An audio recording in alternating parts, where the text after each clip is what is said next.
Bom dia, irmãos, graça e paz.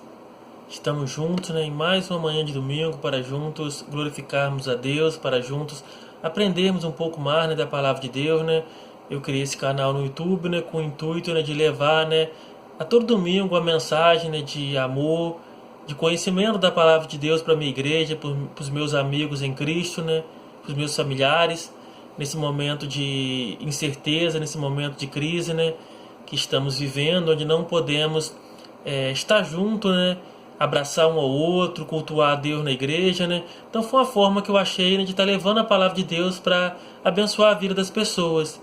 Eu quero te agradecer, você que tem me assistido no YouTube, você que tem curtido as minhas mensagens, você que se inscreveu no meu canal, obrigado pelo carinho, obrigado pela atenção, Você que ainda não é inscrito, você pode se inscrever, vai ser muito gratificante para mim, ter você junto comigo.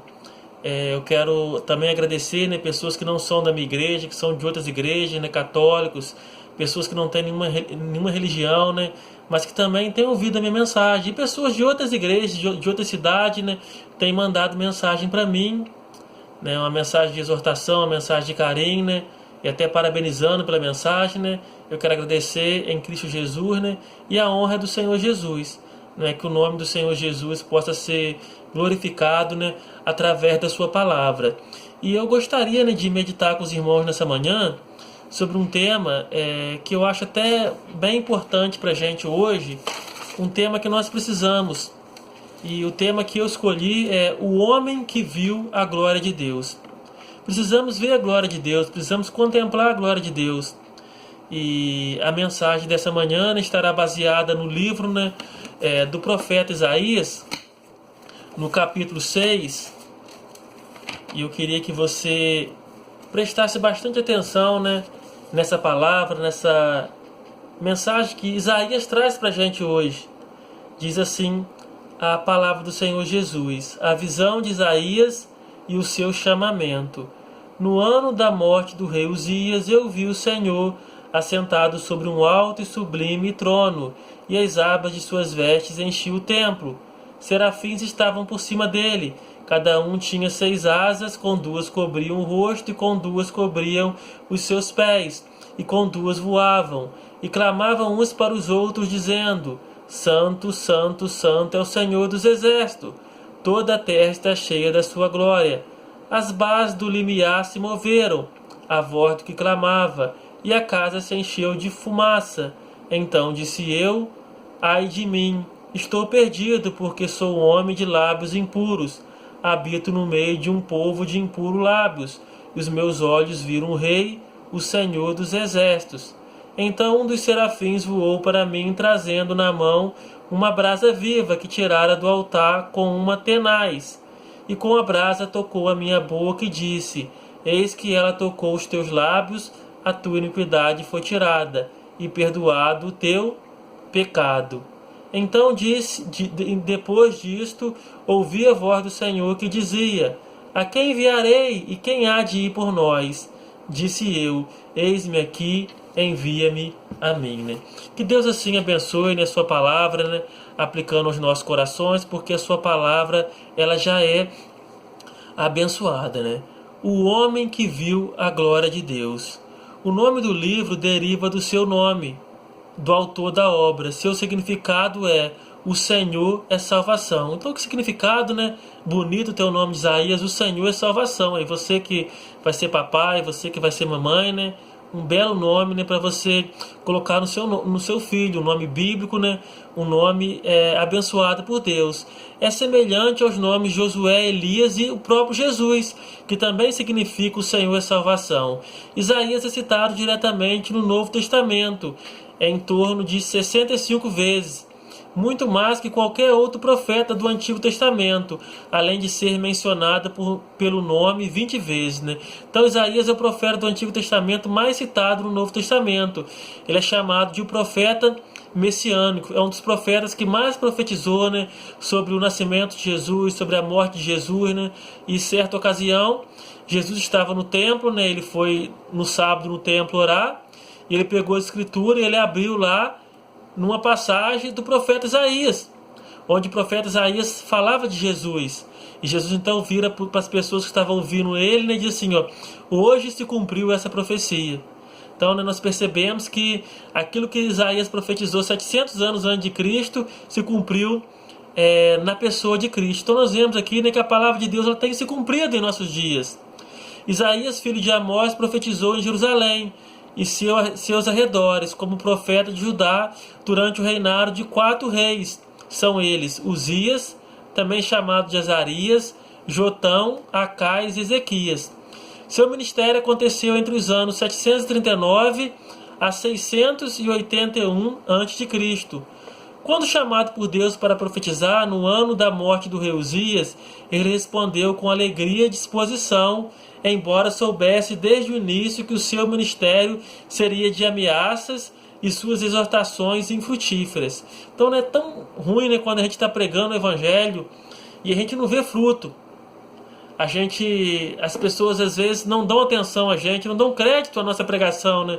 Como o próprio profeta Isaías disse, quem deu crédito à nossa pregação? Isaías foi criado em Jerusalém e isso fazia dele uma opção muito apropriada para ser conselheiro político e religioso da nação.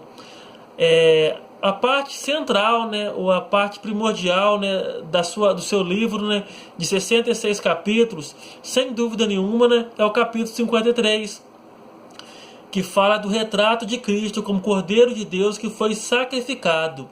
Isaías foi contemporâneo de Oséias e Miqueias, profetas como ele, e eles viveram no mesmo tempo, na mesma época. A vida do profeta Isaías estendeu-se até pelo menos 681 a.C., quando ele fez o registro da morte de Senaqueribe. Provavelmente Senaqueribe, né, era rei da Síria, um dos inimigos de Israel, né, e Isaías profetizou a morte dele. É tradicionalmente aceito que ele tenha morrido sob o reinado de Manassés. Manassés, né, foi um rei de Judá, rei de Jerusalém, e Manassés foi o pior rei, um dos piores reis da história de Jerusalém, da história de Judá, né. A Bíblia fala que ele fez o que era mal aos olhos do Senhor. E diz a tradição, né, que provavelmente ele matou Isaías serrando ele, né, numa serra de madeira. Quando nós vamos estudar o livro de Hebreus no Novo Testamento, no capítulo 11, e nós vemos ali então a galeria dos heróis da fé, dos mártires, dos grandes heróis da fé. E no capítulo 37 nós vemos cerrado pelo meio, mortos ao fio da espada. Está se referindo a Isaías. E no versículo 38, né, o escritor de Hebreus nos diz assim, dos quais o mundo não era digno. Então, né, realmente, né, o mundo não era digno desses homens chamados por Deus, né, desses homens que nos pregaram a santa e pura palavra de Deus. Né. E voltando aqui, né, no capítulo 6 que nós lemos, eu queria fazer algumas considerações para a gente nessa manhã de domingo, para que eu e você, né, pudéssemos estarmos aplicando as nossas vidas. E a primeira consideração que eu faço está no capítulo 1. Diz assim, no ano da morte do rei Uzias. O que isso tem a ver comigo e com você? Muito. Porque nós vivemos dias de estabilidade. Então a primeira lição que nós tiramos aqui, a estabilidade nacional diante de uma calamidade pública. Uzias foi um rei que reinou em Jerusalém durante 52 anos. Ele teve um reinado próspero. Judá e Jerusalém prosperou. Ele criou portos. A Bíblia fala que ele era amigo da agricultura. Ele criou máquinas de guerra. E ele buscou o Senhor um grande período da sua vida. E quando nós estudamos, né, o livro dos reis, nós entendemos que quando um rei adorava a Deus, quando um rei buscava a Deus, a nação de Israel ela prosperava. E quando um rei, né, não temia Deus, a nação de Israel caía em declínio. Só que teve um tempo que Uzias ele se exaltou muito. Ele deixou que a soberba então, né, entrasse no seu coração. Ele entrou no templo do Senhor, ele quis oferecer o incenso ao Senhor. Isso não podia, porque era só os sacerdotes, né, da tribo de Levi que estavam designados a fazer isso. E os sacerdotes foram lá tirar ele, né, e ele não queria. E a lepra então tomou conta dele, e aí ele saiu do templo, e ele ficou leproso, ele teve que ser isolado numa casa até o dia da sua morte. Então Isaías começa aqui no capítulo 6, no ano em que morreu o rei Uzias. Israel passava por um momento de incerteza, por um momento de estabilidade. Hoje no Brasil, né, nós também vivemos num momento de incerteza, onde escolas estão fechadas, crianças não vão à escola, crianças não estudam, igrejas estão fechadas, há uma briga política. Mas eu queria dizer para você, meu irmão, para você, minha irmã, que Deus continua guiando a história do país. Deus continua sentado no seu trono. Deus continua cuidando da gente. Então, né, em momentos de incerteza, confie em Deus. Coloca as suas mãos, coloca os seus pés, coloca a sua vida no altar de Deus. Faça isso, meu querido irmão. A segunda lição que nós aprendemos aqui nesse texto também está no capítulo 1 do versículo 6, que diz assim: Deus manifesta a sua glória a Isaías.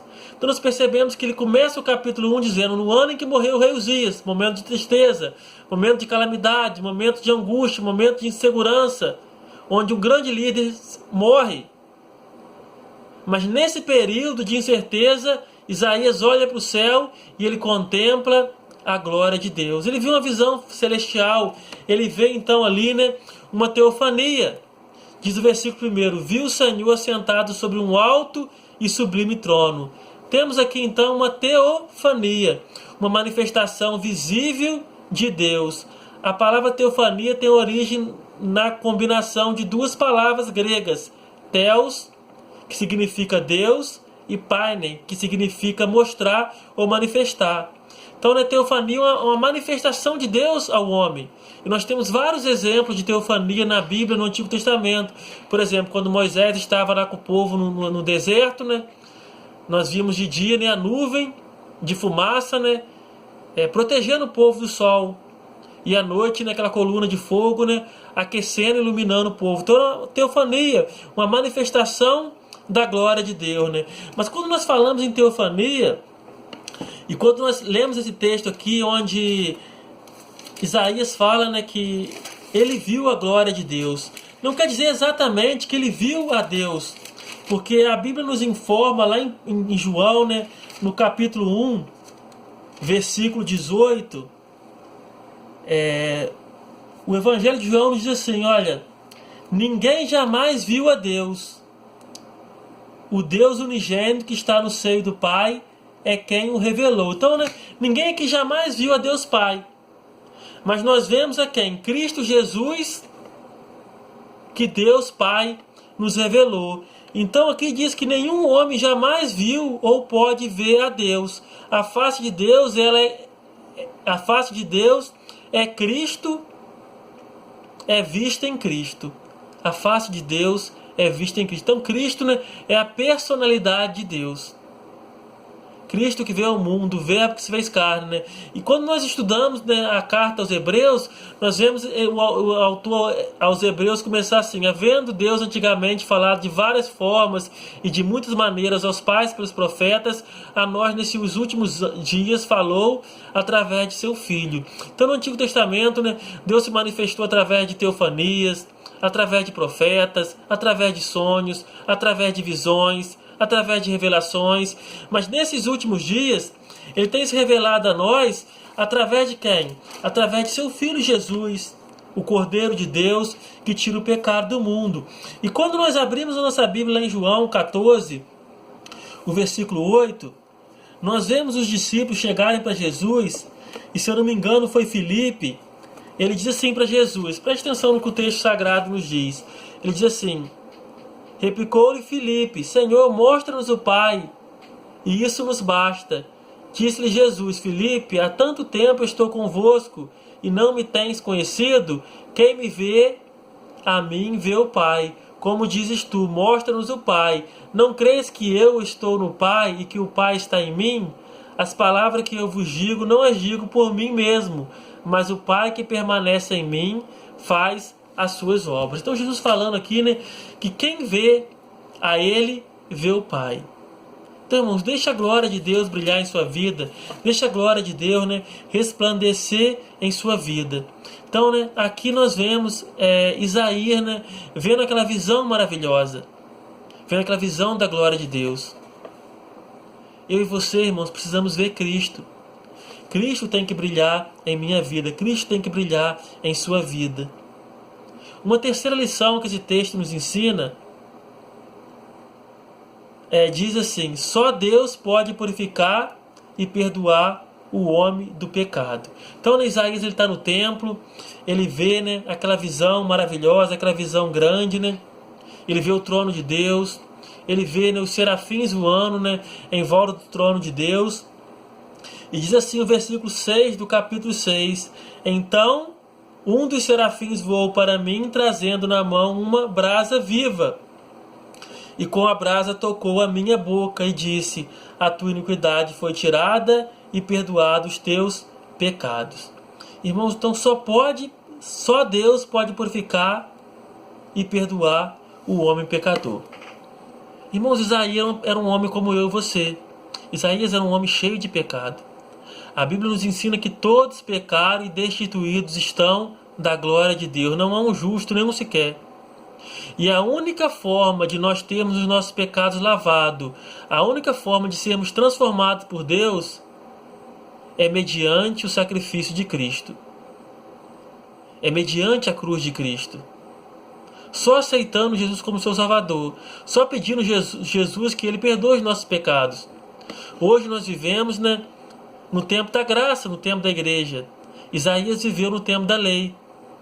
Foi necessário um serafim descer com a brasa, né, e tocar a boca dele. Porque ele disse assim: ai, ai de mim que vou perecer, porque sou um homem de lábios impuros e vivo no meio de um povo de impuros lábios. Então Isaías, quando vê a glória de Deus, quando vê a majestade de Deus, ele fica inconformado, porque a santidade de Deus denuncia o seu pecado.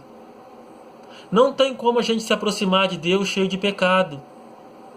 E às vezes nós vemos pregadores pregando, né, sobre prosperidade, sobre ganhar dinheiro, mas não falam sobre arrependimento, sobre abandonar os vícios, sobre abandonar os pecados, sobre voltar para Deus. Então, quando lemos a Bíblia, somos confrontados pela palavra de Deus. E às vezes tem pessoas vivendo no pecado que preferem mudar de igreja, preferem mudar de pastor, porque não querem mudar de atitude. E o que precisamos, irmãos, é mudar de atitude, é endireitar as nossas vidas, endireitar os nossos caminhos diante de Deus. O grande rei Davi, né, quando ele pecou, quando ele cometeu adultério, né, e quando ele desobedeceu a palavra de Deus, ele foi confrontado pelo profeta Natã. Qual foi a atitude de Davi? No Salmo 51, no versículo 10, ele diz assim: cria em mim, ó Deus, um coração puro, e renova dentro de mim um espírito inabalável. Que a minha oração seja essa, que a sua oração seja essa. Que nós possamos dizer, como o apóstolo Paulo disse: miserável homem que sou. Miserável homem que sou. Então só Deus pode apagar os nossos pecados. Só Deus pode apagar as nossas iniquidades, através de Cristo, através do Cordeiro de Deus que tira o pecado do mundo. Então Deus é o único que pode fazer isso. Eu e você, irmãos, nós somos pecadores. Nós somos pecadores. Nós carecemos da misericórdia de Deus e da graça de Deus. Agora, outra lição que eu aprendo aqui nesse texto lido é a seguinte: só quem tem vida limpa pode ouvir a voz de Deus. Isso aqui é interessante, irmãos. Eu acho que é a parte assim central da minha mensagem. É o ápice da minha mensagem. Porque você, note bem, vou voltar no começo do texto. Isaías está no templo. Provavelmente ele estava orando. Provavelmente ele está se lamentando pela morte do rei Uzias, que era um bom rei. E Isaías vê a glória de Deus, ele vê o trono de Deus, ele vê os serafins voando em volta do trono, ele vê os serafins gritando: santo, santo, santo é o Senhor. Mas ele não ouve a voz de Deus. Ele só ouve a voz de Deus quando o serafim desce com a tenaz, com a brasa, e toca a sua boca e tira a sua iniquidade. Eu queria chamar a sua atenção para isso nessa manhã. Depois disso, ouvi a voz do Senhor que dizia. Depois disso o quê? Depois que a sua vida foi transformada. Depois que o seu pecado foi tirado. Depois que os seus lábios foram limpos. Irmãos, vida suja não agrada a Deus. vida em pecado, não agrada a Deus. Quantas pessoas estão na igreja, participam do culto, mas saem dali vazios, sem conseguir ouvir a voz de Deus. Estão cheias de pecado, com os corações carregados de iniquidade. Querido irmão, querida irmã, não adianta ser religioso, não adianta dar o dízimo, não adianta ir à igreja rotinamente, todo domingo, toda quinta-feira. Não adianta viver uma vida de aparência. Quantos irmãos que estão com a vida suja, quantos irmãos dando calote uns nos outros, quantos irmãos comprando e não pagando, quantos irmãos passando o seu semelhante para trás. E aqui então Jesus, ele nos desafia a sermos limpos, a ter uma vida limpa diante de Deus. Só quem tem a vida limpa pode ouvir a voz de Deus. Isaías 59:2, o profeta diz assim: mas as vossas iniquidades fazem separação entre vós e o vosso Deus, e os vossos pecados encobrem o seu rosto de vós, para que vós não ouçam. Então, irmãos, o pecado faz separação. O pecado me afasta de Deus. O pecado te afasta de Deus. Deus é santo. O escritor aos Hebreus, ele escrevendo a sua carta, ele diz assim: buscai a santificação, porque sem ela ninguém verá a Deus. Então, sem a santificação, ninguém verá a Deus. O apóstolo Pedro também ele diz assim: sede santos, porque eu, o Senhor, sou santo. Então, irmãos, o significado do nome igreja é eclesia, é chamados para fora. Eu e você fomos chamados para fora. Eu e você fomos separados para servir a Deus, para adorar a Deus em espírito e em verdade. Então só escuta a voz de Deus quem tem a vida limpa, quem tem a vida transformada pelo poder do Evangelho. Isaías só ouviu a voz de Deus depois que ele teve os seus lábios purificados pelo poder de Deus. E a última lição, que eu quero deixar para você nessa manhã está no capítulo 8 do profeta Isaías. Que depois que ele vê aquela visão, depois que ele tem a sua vida transformada, a sua vida limpa, então ele ouve a voz de Deus. E Deus fala para ele: a quem enviarei e quem há de ir por nós? Note que Jesus tinha uma missão para Isaías. Jesus tinha um propósito para a vida de Isaías. Eu queria dizer para você: não conheço a sua história, não sei o que passa no seu coração, não sei o que passa na sua mente, mas Deus tem um propósito na sua vida, Deus tem uma missão para você. E Deus então diz para Isaías: a quem enviarei e quem há de ir por nós?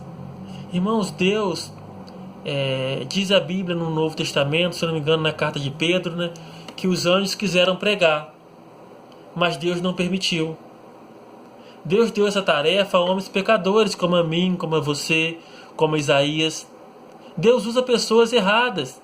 Deus usa pessoas que falham, que pecam. Mas eu queria dizer para você que você é o instrumento que Deus quer usar. Eu sou o instrumento que Deus quer usar. Assim como Deus usou Isaías, assim como Deus usou Elias, assim como Deus usou Pedro. Deus quer usar a mim e a você. Então nós precisamos dizer para Deus: eis-me aqui, envia-me a mim, Senhor. Eis-me aqui, envia-me a mim. Outra preocupação na igreja de hoje é que muitas pessoas vêm para a igreja para receber. Já pensou nisso? Já parou para pensar? Hoje com esse negócio de culto da prosperidade, de receber bênção, O evangelho pregado é assim. Você vem para a igreja que você vai ser curado, você vem para a igreja que você vai ter uma casa, você vem para a igreja que você vai ter um carro. Mas o evangelho bíblico é um evangelho para servir. Jesus mesmo disse: o Filho do Homem não veio para ser servido, mas para servir e dar a sua vida em resgate de muito. Então eu quero desafiar você a ser servo, a colocar a sua vida, a colocar os seus bens, os seus talentos a serviço de Deus, a serviço do reino de Deus. Meu querido irmão, minha querida irmã, Você é o instrumento que Deus quer usar. Deus usa pessoas imperfeitas como eu e você para fazer sua grande obra. Coloca a sua vida no altar de Deus. Coloca os seus talentos no altar de Deus. E eu queria citar aqui, para encerrar essa reflexão de hoje, o texto de Mateus.